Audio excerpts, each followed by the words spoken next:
Hoy vamos a ver unos programas sobre los 30 años de la revolución fundamentalista islámica en Irán.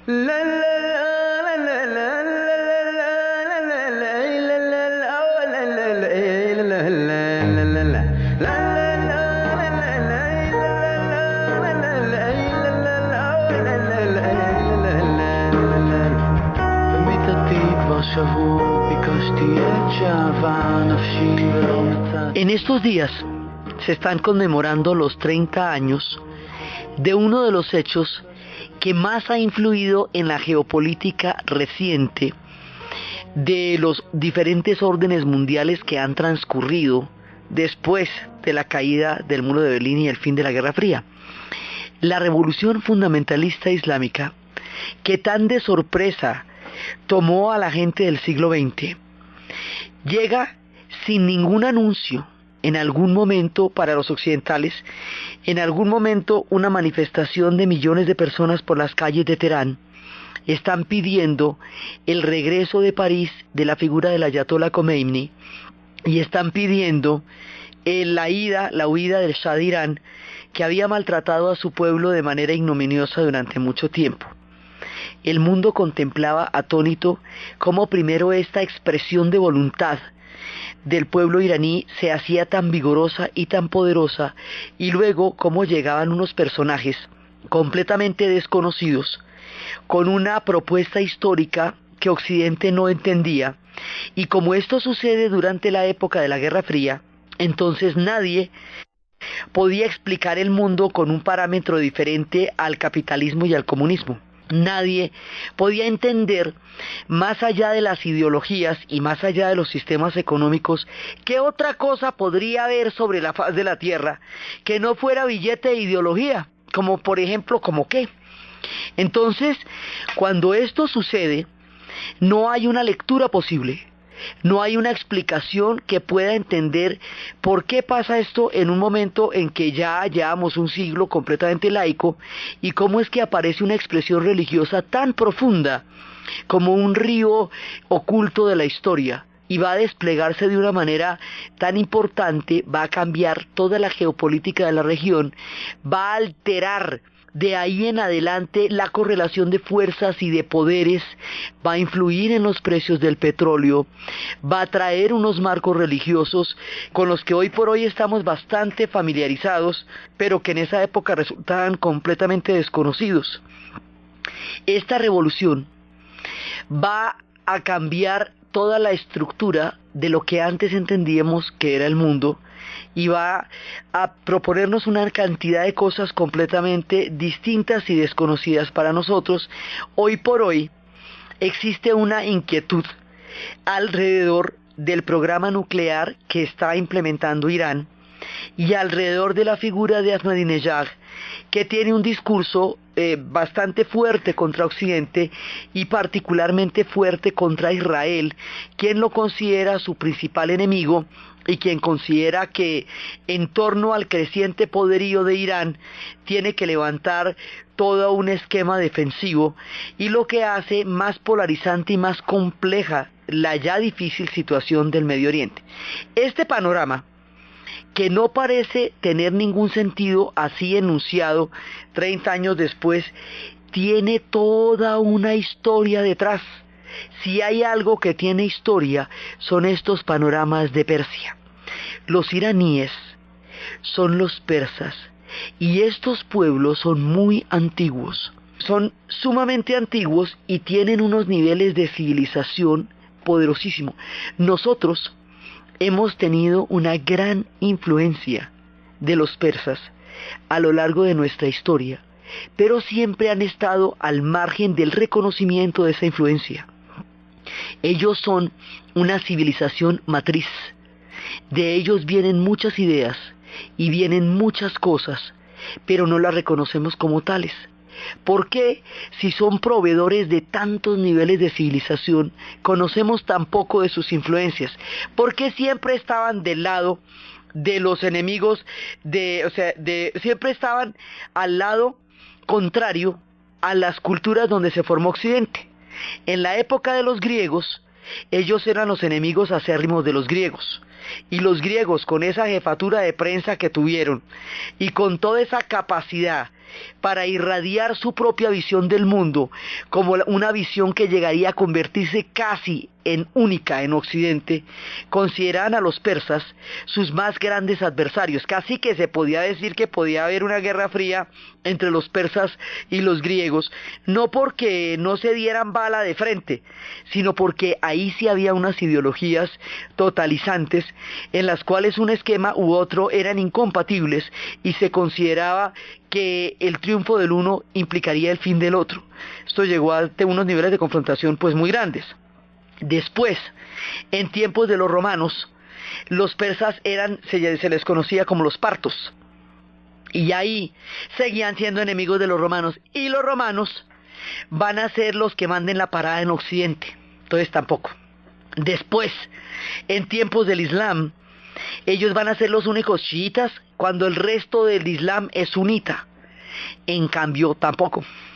Entonces así siempre han estado, digamos, al otro lado de Occidente, y al estar al otro lado de Occidente, Occidente los oculta, los eclipsa y no reconoce cuántas cosas vienen de ellos. Entonces, por ejemplo, actualmente están del lado contrario de las hegemonías geopolíticas de nuestra época, o sea, al lado contrario de los Estados Unidos y del lado contrario de Israel. Y en esa medida siguen estando por fuera de los ejes según los cuales Occidente articula su visión del mundo, pero siguen siendo una influencia poderosísima, compleja, sobre todo en lo que tiene que ver con lo sagrado y en lo que tiene que ver con lo religioso. Ellos son las matrices de muchos de las formas de espiritualidad que hoy dominan a ese Occidente que tanto los ha desconocido. Entonces, para poder entrar a analizar qué significa esta revolución que está cumpliendo 30 años dentro del esquema global del planeta y dentro de la región del Medio Oriente, hay que empezar por los comienzos de los tiempos, porque los persas son muy antiguos.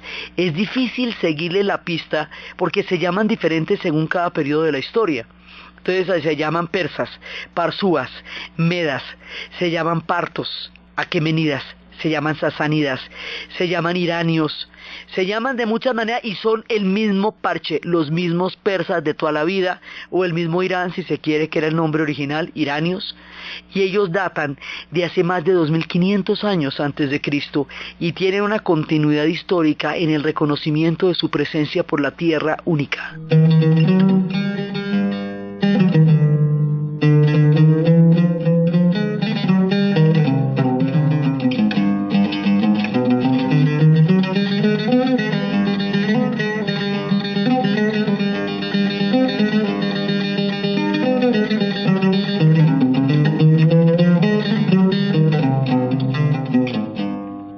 Los persas han tenido que ver con todos los pueblos, también han tenido una antigua y amable relación con el pueblo judío, con muchos pueblos. En la época de los griegos, los persas hace rato que ya eran una antigua civilización. Ellos vienen de muy atrás en el tiempo, porque los focos de civilización son en Mesopotamia, en la media luna fértil, son por el otro lado en la India, pero también está la meseta irania. Esto queda por encima de, digamos, más allá de lo que hoy es el país de Irak, en los límites actuales que son diferentes a como eran en esa época. Hay una meseta gigantesca.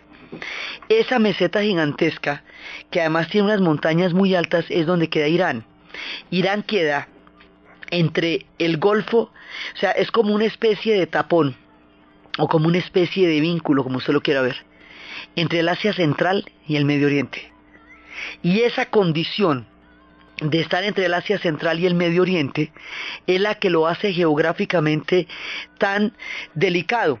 Ellos son distintos a los árabes, son completamente distintos porque ellos no son semitas, porque ellos no hablan árabe, ellos hablan una lengua que se llama farsí, que es muy antigua y es la lengua de ellos.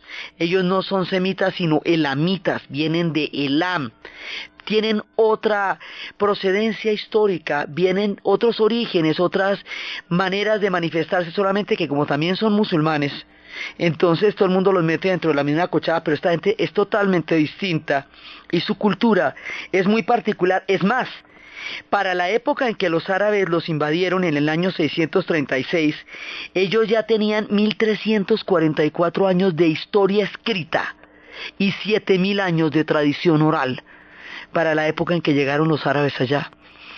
Su influjo civilizador fue a los árabes lo mismo que los griegos fueron a los romanos. Digamos, llevaron un influjo poderosísimo y han estado muy relacionados también con la historia de la India, porque ellos originalmente son Irán, o sea, el país de los arios, ¿sí? La tierra de los arios. Esos arios que dicen procedentes del antiguo Irán fueron los que llegaron a la India y allí establecieron todo el hinduismo, lo que se consideraría como ya digamos la consolidación del hinduismo como la vibración cósmica e histórica y religiosa de la India. Vienen los arios que vienen del antiguo Irán. Ellos, por eso les digo que son matrices de muchos pueblos. Entonces estaban con los indios cuando se estaban forjando las antiguas civilizaciones, mucho tiempo atrás.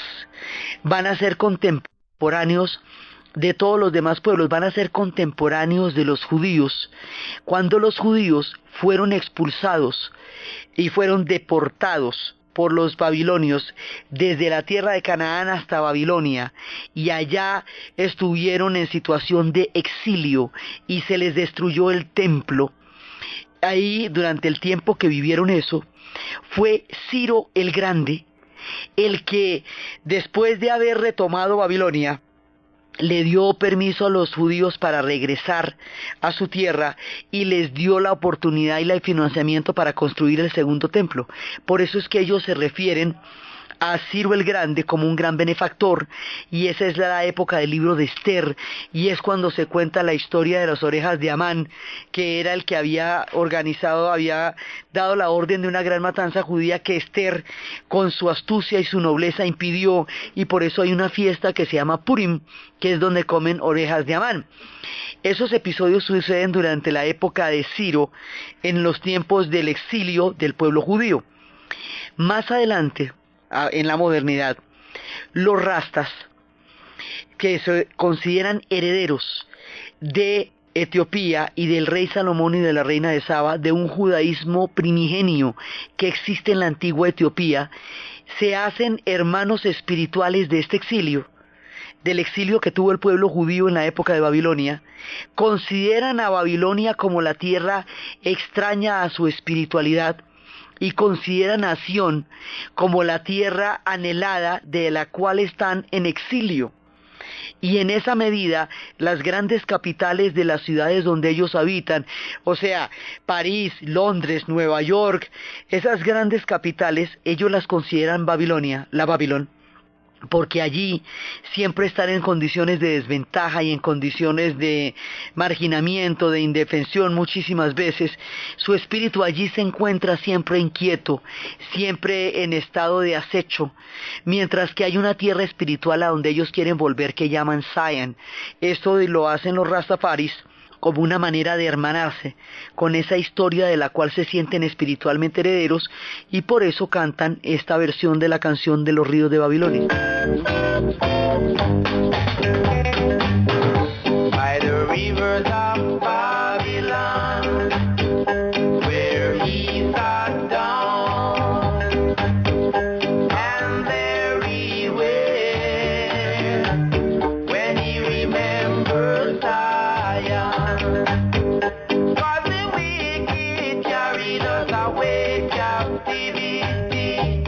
Esta antigua canción ellos la reinterpretan y hablan de cómo van a cantar canciones en una tierra extraña cuando se encuentran en un estado de cautiverio. Entonces, el tema de los de Ciro y de Darío, sobre todo de Ciro con los judíos, es un tema de reconciliación y de retorno. Así que ellos tuvieron en el remoto pasado una relación muy poderosa, muy amable y reparadora de lo que había sido el dolor del exilio en la Babilonia del pueblo judío. Entonces, bueno, eso es una paradoja del destino, porque hoy por hoy son unos enemigos encarnizadísimos, pero en aquella época fueron grandes, y a ellos se les reconoce con Ciro el haber sido el hombre que los retornó y les permitió la construcción del templo. Entonces, ellos van a tener una cantidad de particularidades. Van a ser los primeros, o por lo menos uno de los que más antiguamente tenemos registrados como pueblos monoteístas. Ellos van a desarrollar una religión, que es la religión de Ahura Mazda. Y esa religión de Ahura Mazda es una religión en la cual se habla de un dios que es Ahura Mazda, que tiene dos hijos. Esos dos hijos son Ahriman y Zoroastro. Ambos son espíritus diferentes. Ahriman es uno de sus hijos que se tornó en contra de su padre por vanidad y por orgullo, y se dejó poseer por lo que llamaríamos el lado oscuro de la fuerza. Mientras que Zoroastro va a ser el bendecido. Entre estos dos se va a librar una encarnizada disputa como contra el bien y el mal. Y uno va a representar el bien, que es Zoroastro, de él van a venir los zoroastristas, y el otro va a representar el mal, y en algún momento del combate, Ahriman va a quedar aprisionado en las montañas de Terán, y más adelante, en un juicio final, habrá una batalla definitiva, que llevará al juicio final. Aquí hay una cantidad de conceptos que son muy importantes. Hay conceptos como infierno, como paraíso, como juicio final, como inmortalidad del alma, resurrección de los muertos. Esta cantidad de conceptos son muy antiguos en el zoroastrismo. Esos conceptos van a influenciar a los judíos por el episodio del cual ya hemos hablado. Los judíos van a crear un monoteísmo profundo y primigenio, del cual va a beber el cristianismo y del cual va a beber el islam. Entonces mire toda la vuelta que se va a hacer. Los persas son matrices, los iranios son matrices de los pensamientos religiosos. Zoroastro va a existir en el siglo VI antes de Cristo. Ese es el famoso siglo donde sucedió todo. Es el siglo de Pericles, es el momento en que nace Gautama Buda en la India, es el tiempo de Confucio y es el tiempo de Lao Tse. Se le llama la era axial, porque fue cuando se construyeron los grandes pilares de la espiritualidad en el mundo. Entonces Zoroastro va a estar allá, y esto que llamamos el mazdeísmo va a ser una religión poderosa y profunda en los ríos históricos de Persia, y va a ser una religión en la cual la gente, cuando muere, para ir al proceso del juicio, en una idea de cómo la tierra va a recuperar lo que la tierra trajo, a la gente se le meten en unas torres del silencio. En las torres del silencio los cuerpos se dejan a la intemperie, para que los buitres, al comer la carne de los muertos, por la vía de ese alimento, retornen el cuerpo a la tierra que la tierra trajo. Entonces lo que está en la torre, esas torres del silencio, es la manera como ellos dejan los cuerpos para que se desaparezcan en el ciclo de la eterna creación y recreación de la naturaleza, y de esa manera su alma migre hacia el juicio y hacia la vida eterna y hacia el infierno o hacia el paraíso. Entonces esta religión va a imperar durante muchísimo tiempo en Irán hasta la llegada del Islam, en la cual muchos de los zoroastristas o mazdeístas van a emigrar a la India, y en la India es donde actualmente viven muchos de ellos, y donde actualmente las antiguas religiones, junto con muchas otras que coexisten en la India, tienen lugar en el presente, pero ya no en el suelo de lo que era el antiguo Irán. Cuando ellos estuvieron, además empiezan a hacer religiones del libro, porque ellos van a tener el Avesta, que es el libro sagrado del zoroastrismo. La Torá va a ser el libro sagrado judío, los evangelios del cristianismo, el Corán de los islámicos. O sea, la idea de un Dios único, la idea de un libro a partir del cual se van a dar las interpretaciones, está profundamente arraigada en Persia, y es una influencia poderosa en la formación del monoteísmo en el mundo. Entonces, digamos, ya por ahí nos vamos acercando hacia toda esa influencia que les digo que ellos han ejercido desde la sombra de la historia, tan profunda, tan permanente, tan duradera y tan desconocida para todos nosotros como la fuente que ellos son de las antiguas civilizaciones.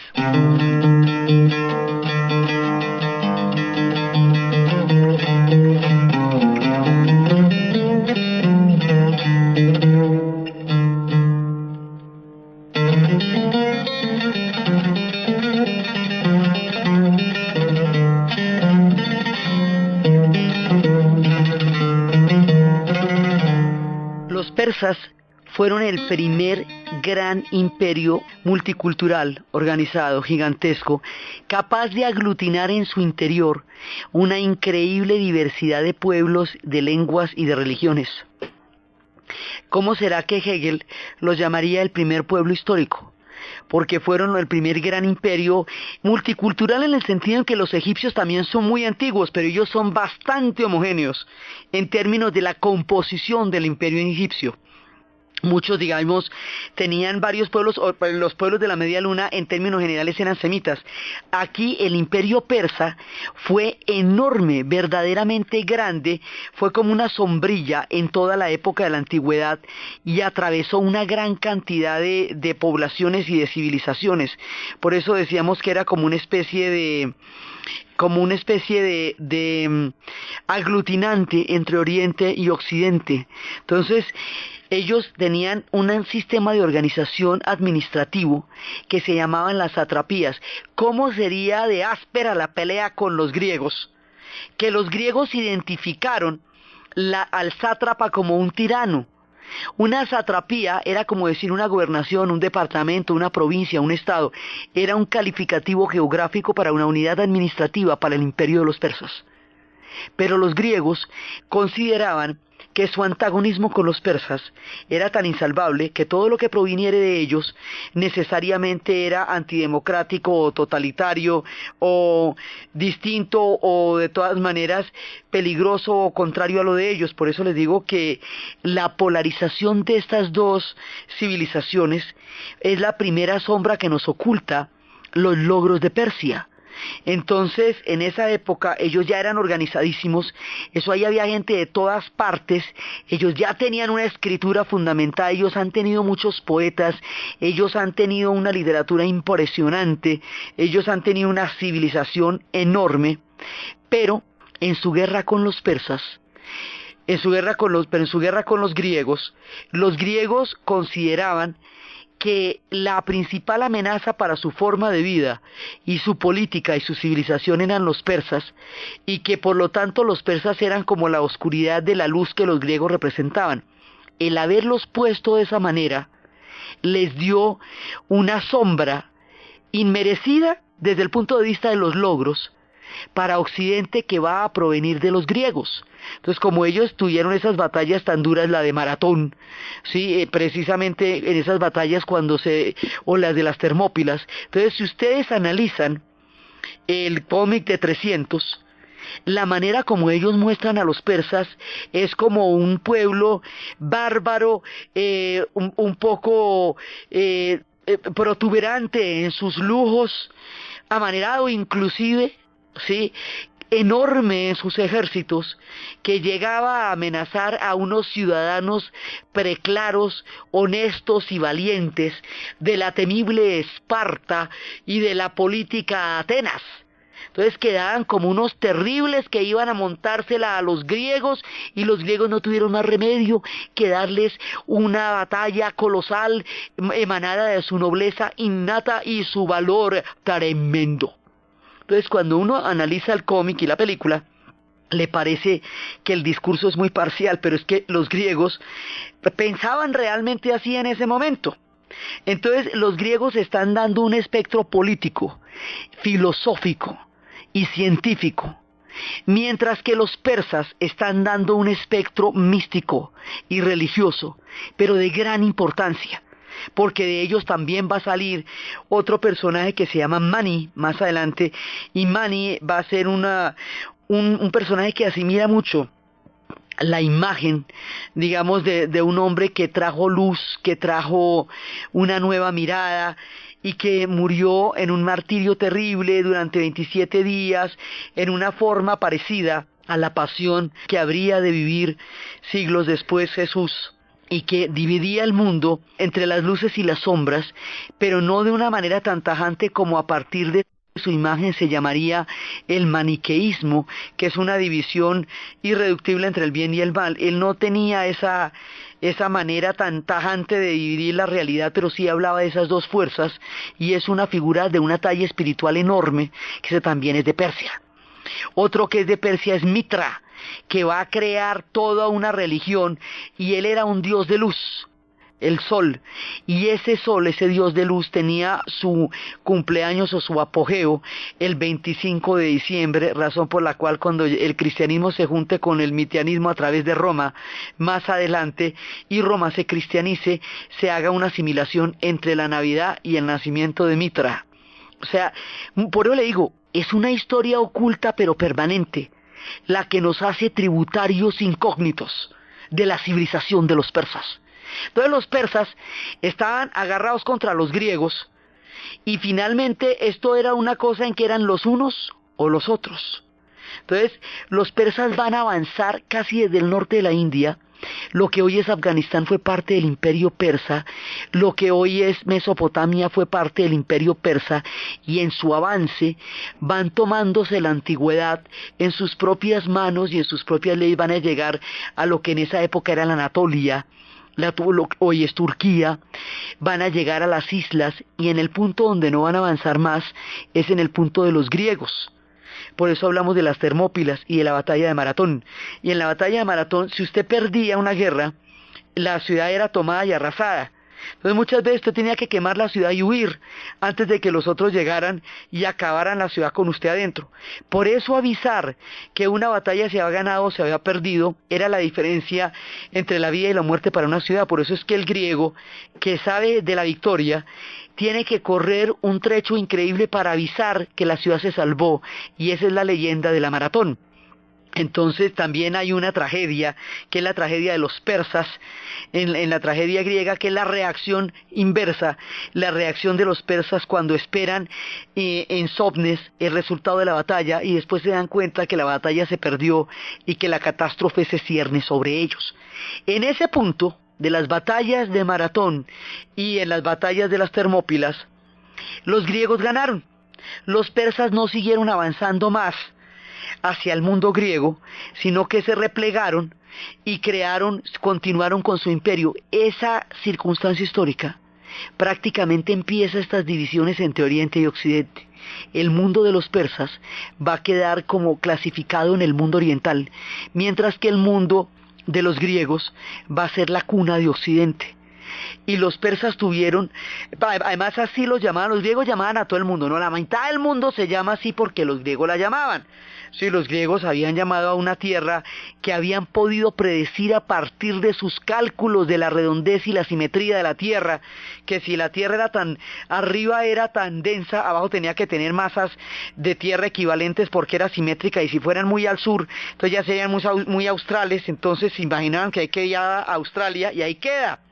Ellos nombraron la mitad del mundo. Entre la mitad del mundo que ellos nombraron a los persas porque los consideraban hijos de Perseo, porque veían todo el cosmos a partir de sus dioses.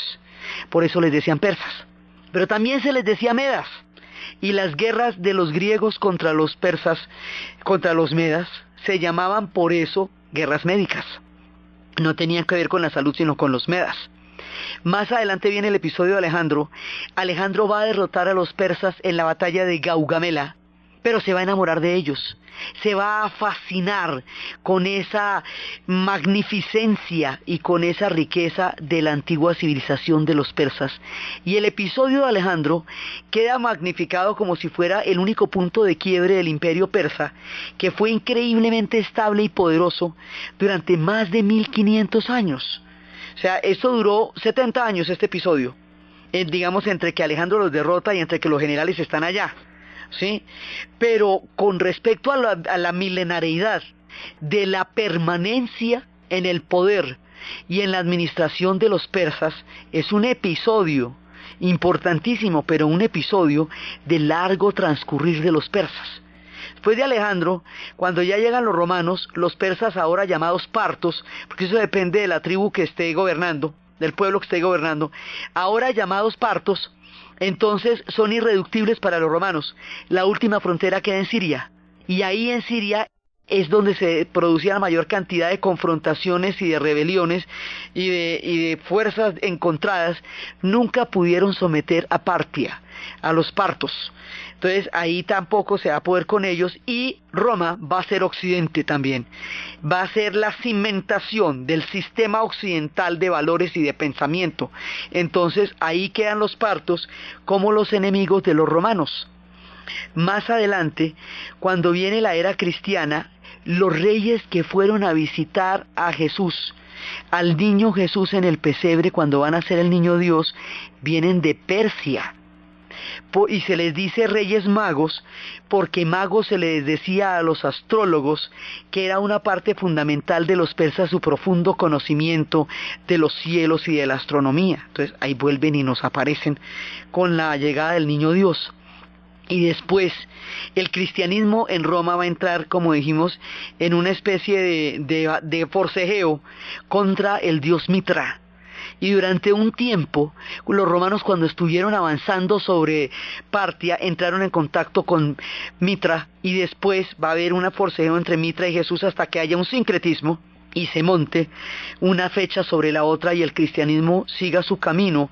En Roma, los romanos, la primera vez que quedaron quietos todo el ejército frente a los persas, no fue ni por su fuerza ni por su ferocidad, que los romanos también eran feroces y fuertes, sino frente a la tibia, a la núbil y a la sutil mirada de la seda que se movía en los estandartes de los persas, porque por allá pasó buena parte de la ruta de la seda y por allá han pasado las alfombras, de las cuales también hablaremos en su momento.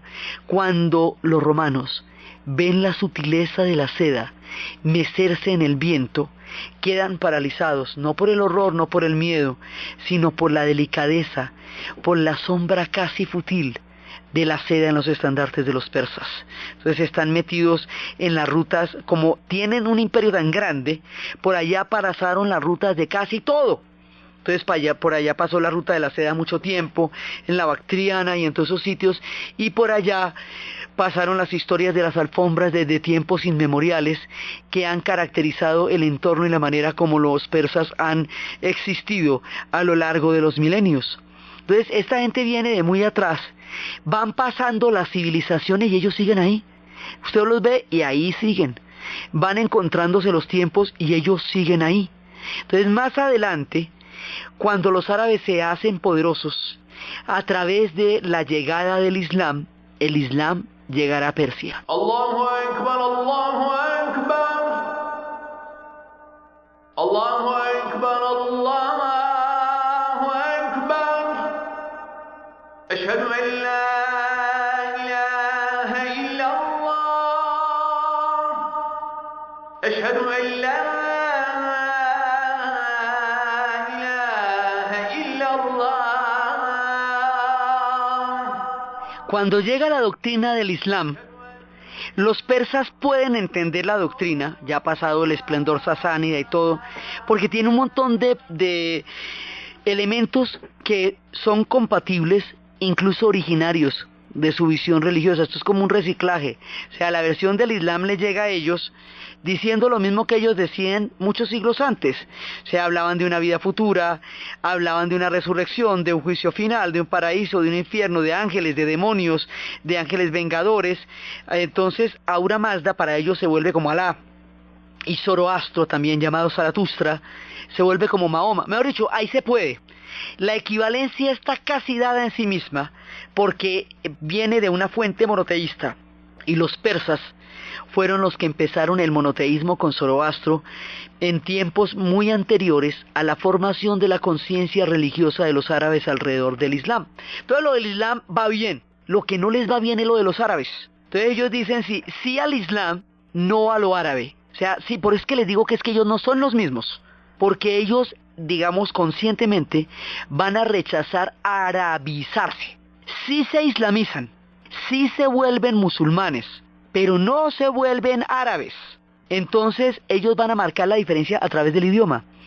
Los españoles, la gente de Al-Ándalus y la gente de Persia son los únicos que en su islamización no van a adoptar el árabe, sino que van a continuar con los idiomas originales. Entonces, en la península de Al-Ándalus se va a hablar el español, más de ir formando el español, con muchísimos vocablos árabes, más de 3000. Pero es una lengua latina que se va a desarrollar como lengua romance, a pesar de los 7 siglos de presencia musulmana en la península ibérica. En Persia tampoco se va a acabar el farsí, y eso que la islamización implicaba una lectura del Corán en árabe, que es la lengua divina para leer el Corán. Pues los persas dicen, pues sí a una cosa, pero no a la otra. Los persas, como los chinos, son pueblos tan poderosos, tan complejos, que ellos adaptan a su propio estilo cualquier influencia que llegue del exterior. La chinizan en el caso de China y la persizan en el caso de Persia. Entonces, cuando llega el Islam, ellos sí aceptan el Islam, pero ellos no aceptan lo árabe. ¿Y cómo es que no van a aceptar lo árabe? De una manera muy particular.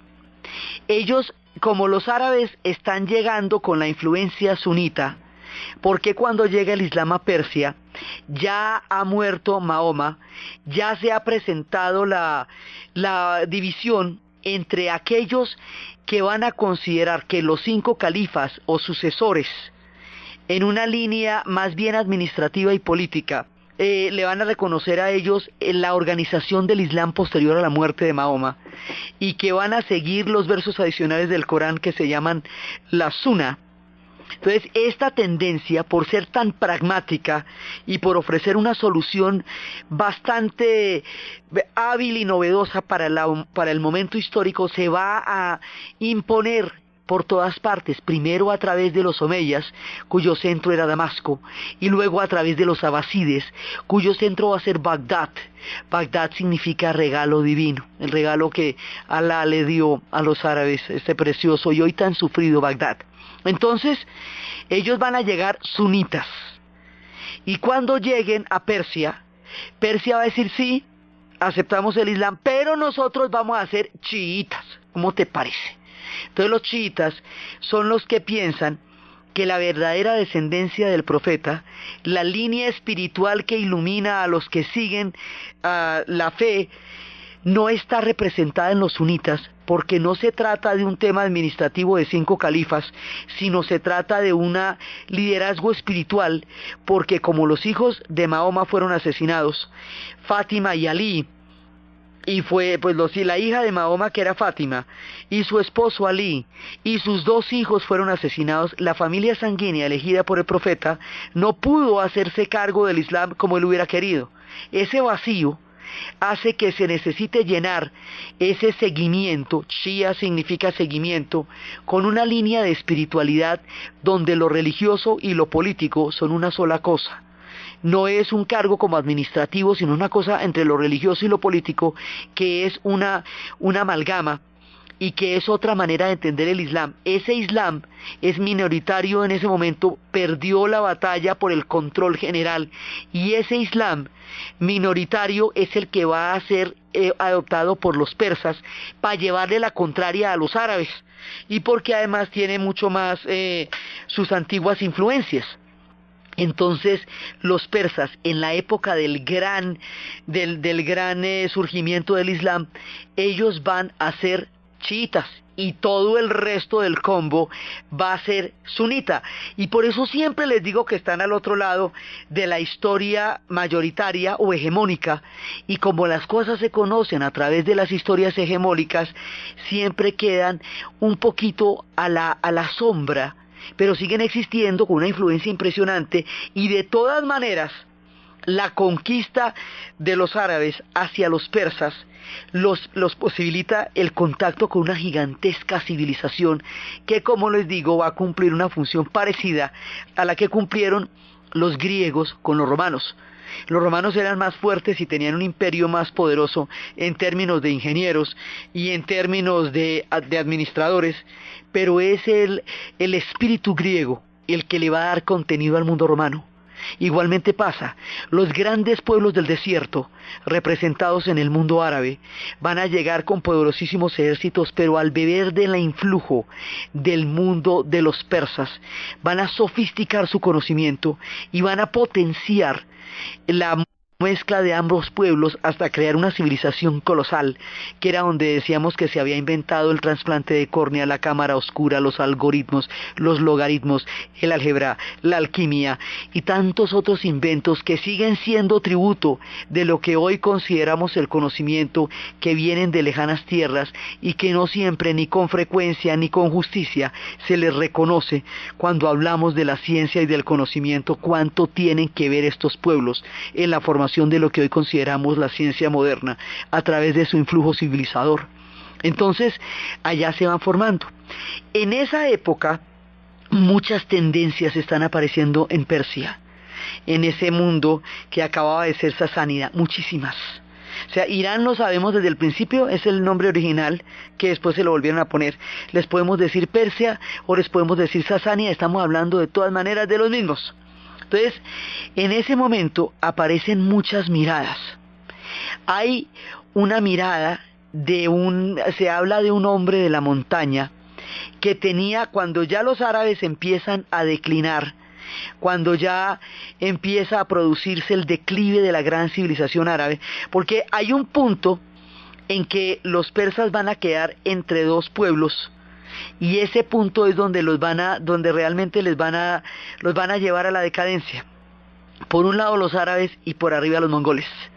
Cuando los mongoles bajen, van a darle muy duro a los árabes y van a darle muy duro a los persas. Y los persas a su vez también infligieron una fuerza muy grande sobre los persas. Así que hay un punto en que la civilización se merma. Cuando eso pasa más adelante, los turcos selyúcidas, eso es siglo XI, antes de la llegada de los otomanos, selyúcidas. Estos primeros turcos van a someterse al Islam sunita, y al someterse al Islam sunita va a haber una resistencia contra ellos porque sigue avanzando el sunismo contra el chiismo. Esa resistencia se va a librar desde una montaña. En esa montaña va a vivir un hombre asceta que va a llevar a una serie de guerreros a una simulación de lo que es el paraíso, y ahí los va a entrenar, les va a dar una cantidad los va a mantener drogados con hashish, los va a mantener en contactos con las más bellas mujeres de su harem, y les va a decir que ese paraíso, del que disfrutan con toda eternidad y maravilla, les será suyo para siempre en la otra vida, si cumplen las misiones de asesinar sistemáticamente a los dirigentes turcos selyúcidas, para de esa manera trancar el avance del sunismo.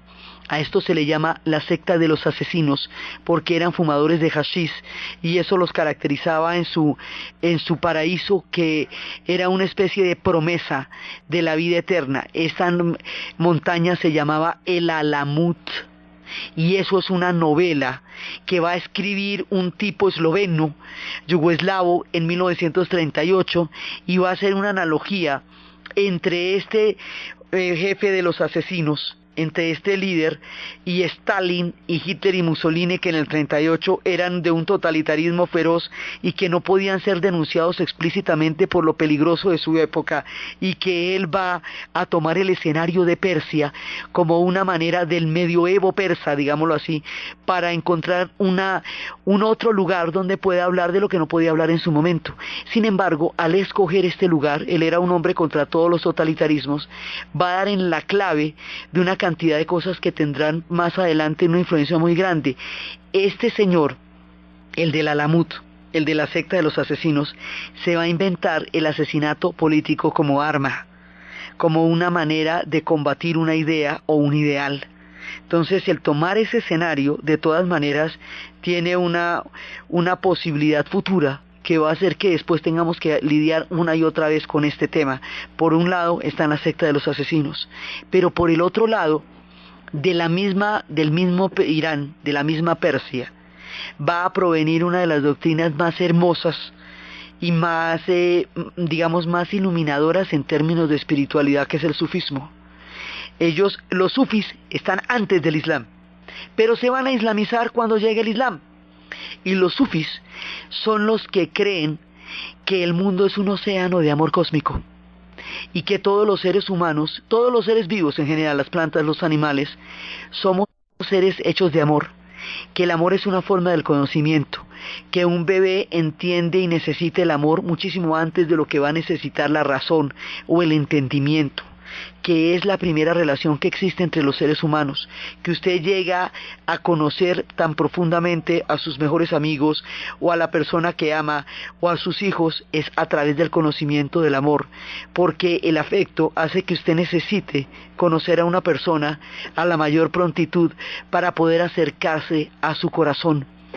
De esta antigua secta de los sufis van a llegar los derviches, los espíritus danzantes en unas oraciones danzantes que a través de la música van a entrar en un éxtasis, y toda esta historia del sufismo va a irradiar a Occidente con unas influencias magníficas que van a llevar a la formación del pensamiento romántico. Y una vez más, a la sombra nos están dando los persas cosas increíbles desde su permanente matriz de civilizaciones y de tiempos. Con esto estamos empezando una mirada hacia el pueblo y la civilización que hoy ocupa nuestra atención en los 30 años de la Revolución Islámica, la forma como todos estos pueblos van formando una espiritualidad, una matriz de la historia que va a terminar alterando la geopolítica de su época, es lo que vamos a ver en el siguiente programa.